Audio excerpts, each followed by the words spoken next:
पूछना अकेले में। पहले आओ पहले पाओ।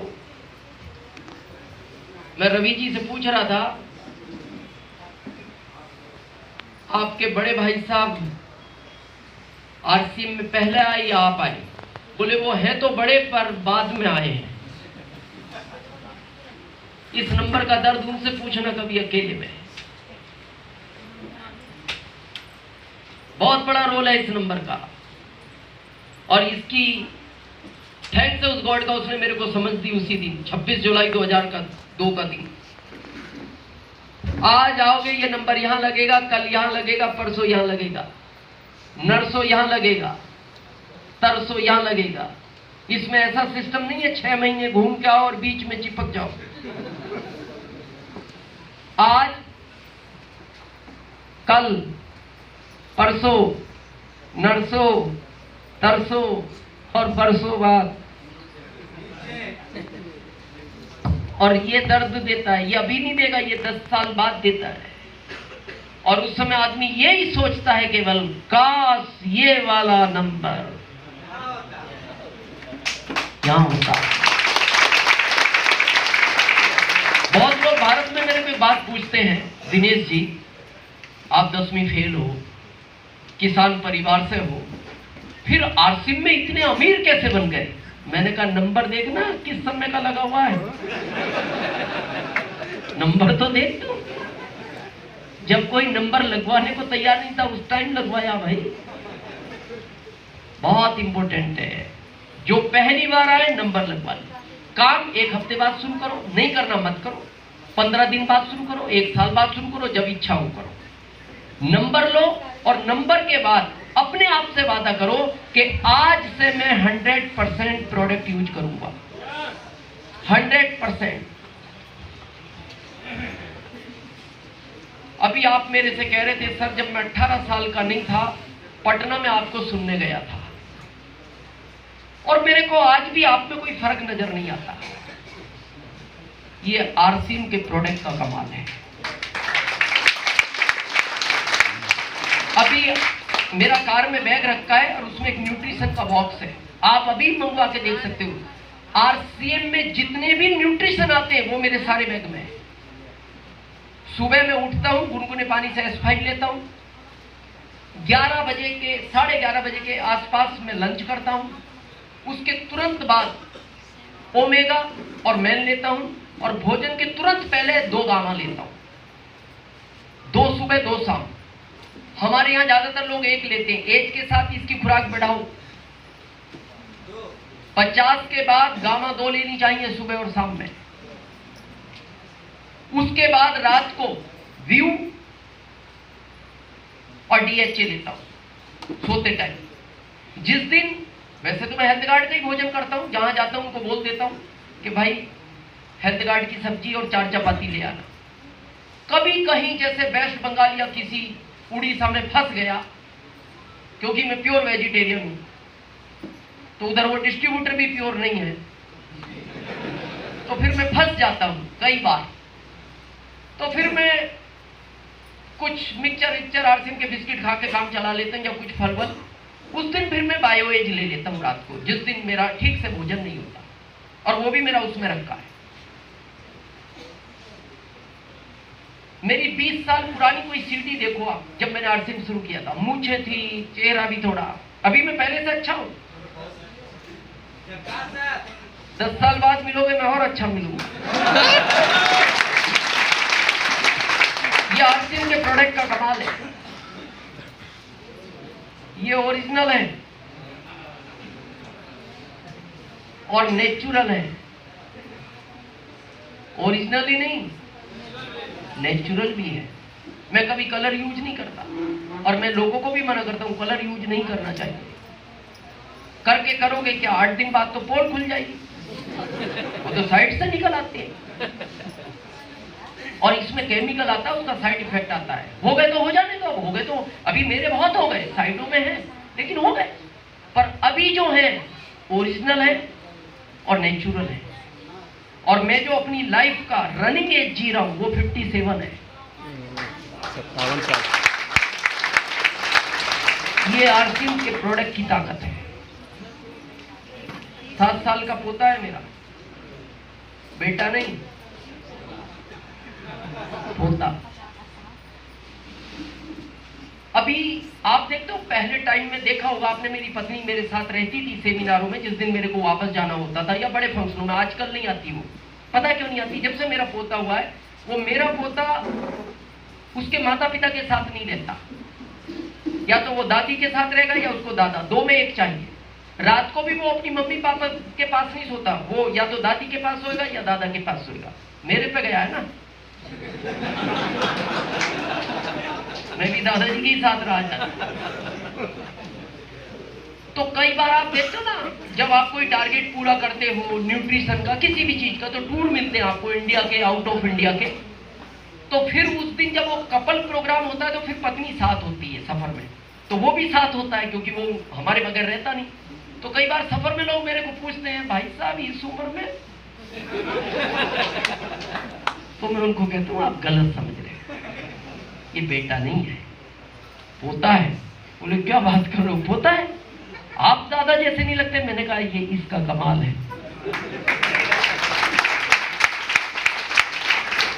तो सबसे पहला काम आपको क्या करना है, अपनी हेल्थ अच्छी करनी है।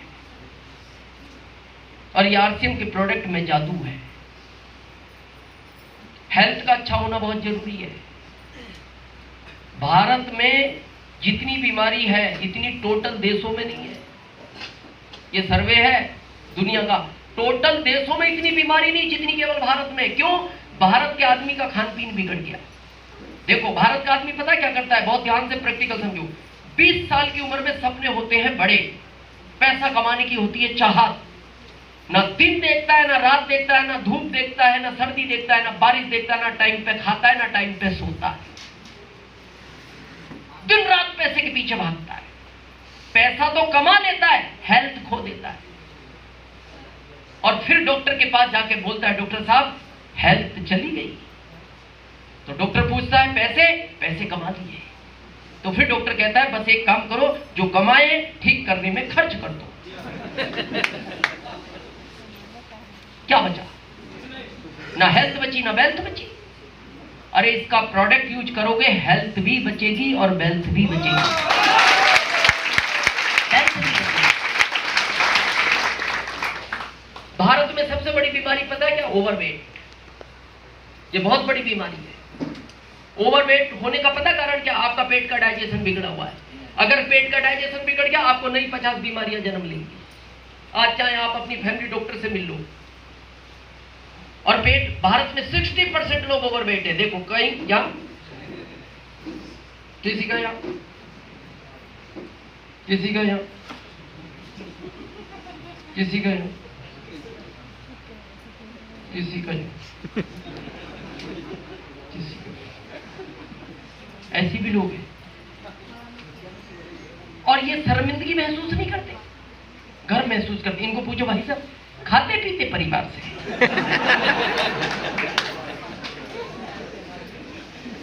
खाता पीता परिवार मतलब पैसे वाला। उनको क्या, उनका तो पेट अंदर है। बोले ये कुपोषण का शिकार है। मतलब पेट ज्यादा होना, पैसा ज्यादा होना, मतलब पैसा ज्यादा है तो पेट ज्यादा होगा। तो फिर मुकेश अंबानी का तो वहां तक होना चाहिए था।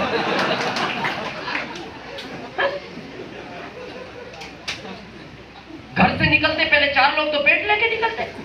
लोग पूछते कौन आ रहा है? अंबानी जी भी आइए, पेट आ चुका है।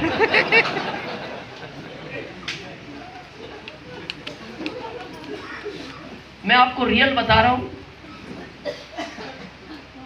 एक दिन बहुत ज्यादा पेट होना, आप बीमारियां तो जन्म लेंगी, हंसी के भी पात्र बनोगे।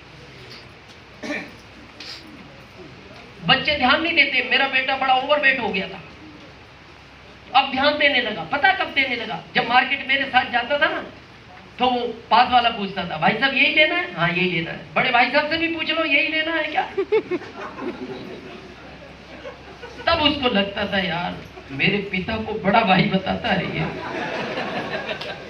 क्या हालत होगी मेरी। अभी तो वो जिम जाने लगा, अभी ठीक हो गया। मैं एक ताजा किस्सा सुनाता हूं आपको, बड़ा रियल। इंदौर में एक हमारे मिलने वाले हैं, तो उनके एक रिश्तेदार है, बहुत ओवरवेट है। तो आप देखना ज्यादातर शहरों में शूज रैक घर के बाहर रखा रहता है, सबके वहीं जूते रहते हैं, तो सबके अपने अपने रहते हैं। तो ज्यादातर बच्चे क्या करते हैं, 3-4 साल के ये भागते हुए आते हैं धमाल पट्टी में, ये ध्यान ही नहीं करते, उसका जूता उधर उसका उधर अपने उतार देते हैं। तो एक व्यक्ति घर से जब निकला तो उसने जहां उतारे थे वहीं से पहन लिए। तो उसका एक हम उम्र भाई था, तो एक चप्पल उसका पहन लिया, एक इसका पहन लिया, इसको ध्यान था, उतारे तो यहीं थे। अब बाजार में घूम रहा है, अब जो देखे वो हंसे, हंस के निकल जाए। अब ये सोचे यार क्या हो गया, मेरे मुंह पे कुछ लगा हुआ है, ऐसा करे। फिर दूसरा आया, वो हंस के निकल गया। फिर इसने बाल वाल पे हाथ घुमाया, बोले यार बाल वाल गड़बड़ था। तीसरा आया, वो हंस के निकल गया। तो चौथा उसका मिलने वाला ही था। जब वो हंसा तो इसने रोका, तू रुक। ये 3 भी हंस के गए, तू भी हंसा है, कारण बता क्या है? तो उसने कहा कुछ नहीं, देखो देखो। क्या देखो? देखो। अरे बोले क्या देखो? बोले चप्पल देखो, चप्पल। बोले क्या हुआ चप्पलों में? बोले देखो तो सही। तो फिर उसने देखे, लाल, हरा। पता है ऐसे क्यों देखे? ऐसे तो दिखते ही नहीं ना।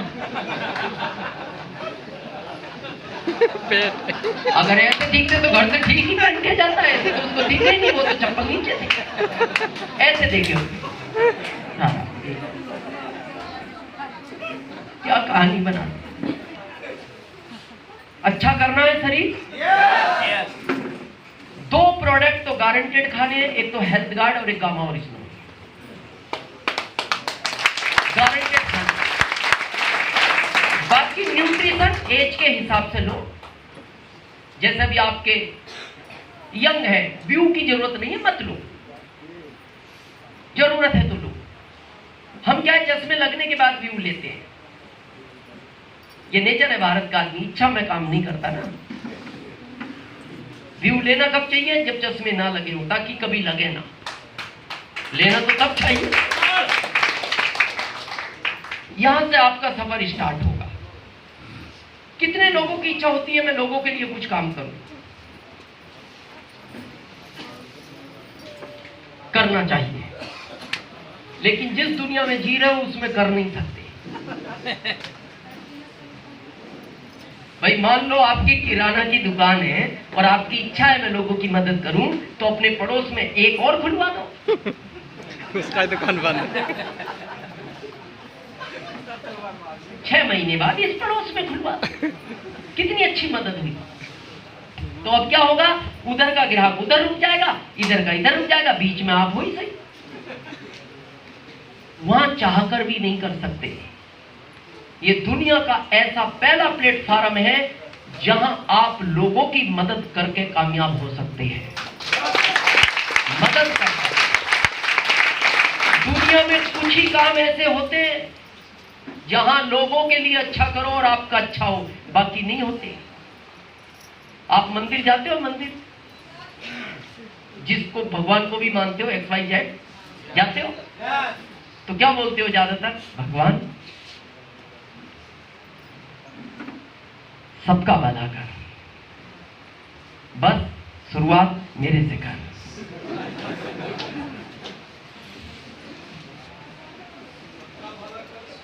मेरे से कर। एक व्यक्ति वो हाथ खड़ा करो जो ये कहता हो भगवान सबका भला कर, आखिरी में मैं हूं। क्योंकि आपको गलती आपकी नहीं, 7 अरब से ज्यादा लोग हैं। आपको लगता है इतने में अपना नंबर नहीं आया है? पूरी दुनिया घूम के ही आएगा ना फिर तो आखिरी में। तो आप क्या कहते हो? सबका भला कर, शुरुआत मेरे से कर। और वो समझ जाता है ये स्वार्थी व्यक्ति है और वो फिर कभी भला नहीं करता। आप कितना भी मंदिर जाओ, वो कहता है ये तो व्यक्ति स्वार्थी है, वो तो निस्वार्थ का साथ देता है। और आपकी गलती नहीं है, इन कामों में आप दूसरों का भला कर नहीं सकते। एक कॉन्सेप्ट ऐसा है जहां लोगों का अच्छा करोगे, आपको अपना नहीं मांगना, आपका ऑटोमेटिक होगा। थोड़ा समझे? एक लड़की थी 19 साल की, वो रोज भोले बाबा के मंदिर जाती थी और जल चढ़ाती थी सुबह के 4 बजे डेली। पता है कि लड़की मंदिर क्यों जाती है?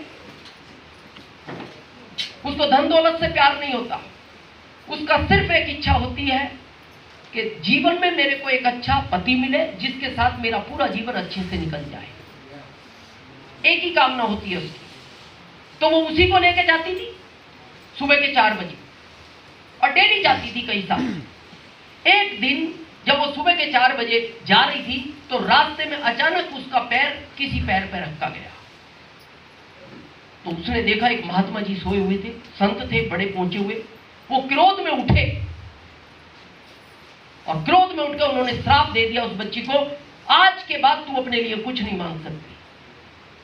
वो समझ गई ये जाती उसी के लिए मांगने।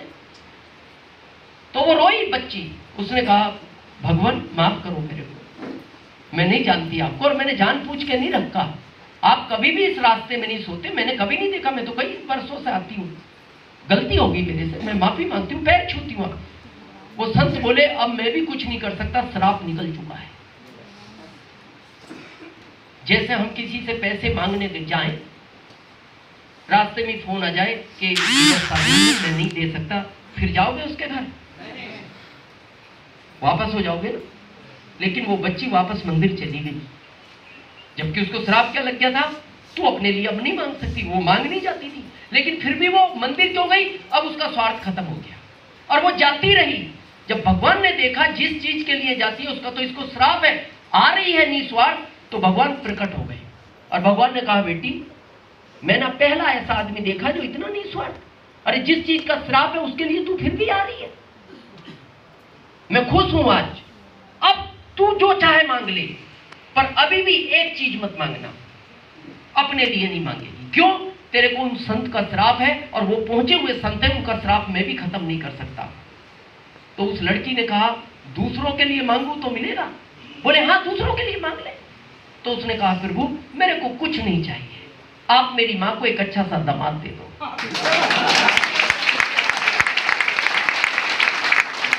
किसका काम हुआ?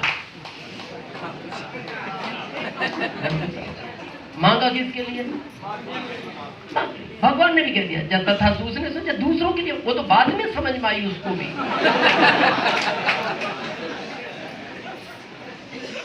तो उसको भी बाद में आई यार, बोले ये तो काम इसका होगा, इसमें भी दूसरों के लिए काम करो। आपका ऑटोमेटिक होगा। आपको क्या लगता है रवि जी आज अपने लिए काम कर रहे हैं?